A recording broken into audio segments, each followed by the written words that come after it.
Good morning. Mr. Bergen here once again to discuss vignettes 5 through 8 from the House on Mango Street and the assignments that go with each one. So vignette number 5, which is entitled Kathy, Queen of Cats, which is found on pages 12 and 13. We're going to look at Kathy and some of the things that she says that tend to be a little offensive to certain people and sometimes hurtful and harmful in their meaning. So the assignment for this vignette is to identify 5 different comments that Kathy makes and tell how they can be or were hurtful to someone. So in the chart in column 1, it will say Kathy says. That's where you're going to put the comment Kathy made. And in column 2, where it says it could hurt because, you are going to give your opinion as to how that comment was or could have been hurtful. Next, you're going to answer 2 short questions. Question number 1 says, what does Kathy think about herself? How does she see herself? How does she feel about herself? And the second part of that question is, do you agree with her? So depending on the way Kathy sees or perceives herself, you're just going to give your opinion on whether or not you agree with the description Kathy is giving. Okay, moving on to vignette number 6, which is entitled Our Good Day, which is on pages 14 and 16.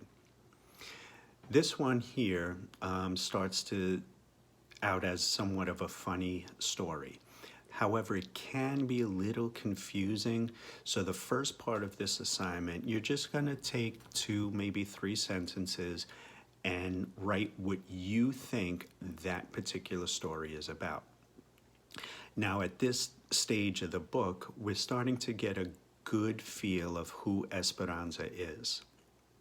So for the second part of this assignment, you're going to write a description of the type of person you feel Esperanza is.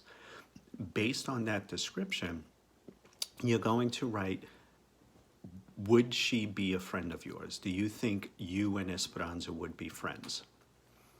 Okay, moving on to the next part of that.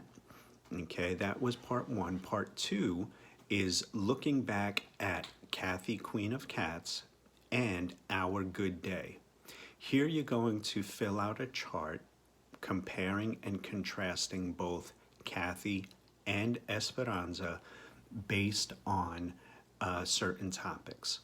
Okay, the first topic is ethnic background. What is the ethnicity of Kathy? What is the ethnicity of Esperanza? Prejudices. What is Kathy's prejudices? Does Esperanza have prejudices? Their socioeconomic status. Are they rich, poor, middle class? And then try and pick 2 of your own from those 2 vignettes. Okay, moving on to vignette number 7, entitled Laughter, which is found on pages 17 and 18. For this vignette, the author uses figurative language. Remember, okay, figurative language is a word or a phrase that does not have its typical everyday literal meaning. Okay, examples would be, you're a couch potato, or time is money. Okay, so you're going to fill out a chart where the author uses a figurative language and what is the meaning of that particular use of the figurative language. One of the examples provided I took from the previous vignette, okay, and the figurative language is, the wheels are like spaghetti. That could mean they're soft, weak, may be able to break, fragile. Okay, so all you need to do for this exercise is pick out 2, maybe 3 different figurative languages used by the author and what you think they mean. What is the meaning of them? Okay, moving on to vignette number 8. Gill's Furniture Bought and Sold, found on pages 19 and 20. Once again, the author uses figurative language to describe types of music. For the first part of the assignment, list a couple of descriptions, okay, where the author uses the figurative language to describe music, 2, maybe 3. Okay, so the second part of the assignment, now you're going to create your own figurative language and you're going to describe hip hop and or rap music. Okay, remember, use figurative language. Okay, we'll see you again tomorrow as we discuss the next 4 vignette assignments.